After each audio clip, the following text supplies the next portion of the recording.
During the last video, I talked about my personal top 5 things that I like about the Galaxy Watch Active 2 from Samsung, and I believe it is only fair if I talk about the other 5 things that I do not like about this smartwatch.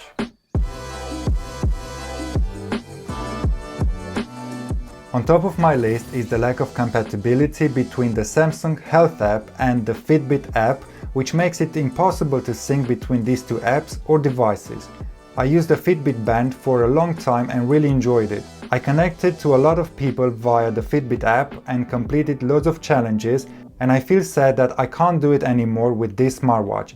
Although I still have the Fitbit device, there is no point to wear two fitness trackers. And speaking about syncing between apps, on number 2 is Strava. I've tested it in two ways. The first one, I installed Strava on the device and I had some really unpleasant experience with it. Once the app was installed on the watch, it recorded everything, but it only synced the runs to my account and not the cycling. And then, on the runs, although it did everything very well at start, after a couple of runs it stopped to upload the information as I had never been out for a run. Which takes me to the second way. I uninstalled Strava and found out that there is an option to sync Samsung Health to Strava, which I did and it worked great for the first 2 runs. Then it stopped syncing. I do not know if this is the watch's fault or Strava for smartwatches is rubbish, but I tend to go with the second option because of all the reviews available. The smartwatch works perfect with its native app, but looks like Strava is not made for Tizen or Wear OS. Number 3. In terms of sport tracking, I compared the Active 2 with its native app to my smartphone with Strava installed. There is a difference in distance. I did a faster 5K run on the smartphone than on the smartwatch, and this happened every time for every run. But I will have to test it with other devices though.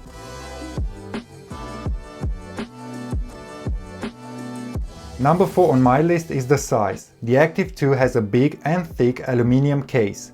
It really stands out because of the size.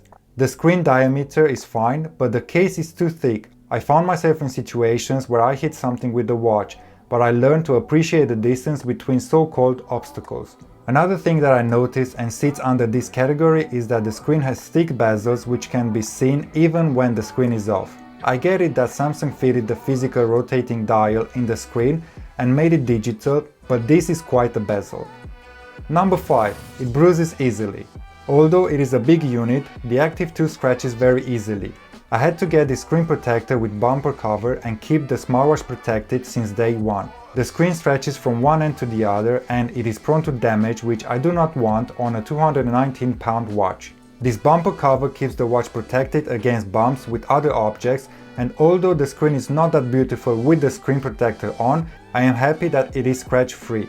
So, if you ever get an Active 2, this is a must-have accessory. I will leave the link to it in the description below. Honorable mention, the strap.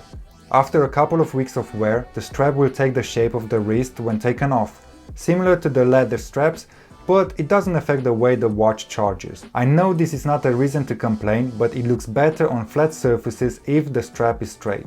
These 5 or 6 things don't mean to say that this smartwatch is not worth it. On contrary, the Galaxy Watch Active 2 is probably one of the best smartwatches, sports smartwatches on the market even in 2021, and because of its beautiful design it can be easily used as a fitness tracker or as a timepiece regardless of your outfit. Just change the strap and the watch face and it is ready to go. Question of the day: if you own this smartwatch, what is the one thing that you do not like about it? And if you own another smartwatch, what is it and what don't you like about that smartwatch? Let me know in the comment section below. I hope you enjoyed this video and found it useful. Hit the like button if so and subscribe to be notified of other great product reviews. Thanks for watching and I'll see you in the next one.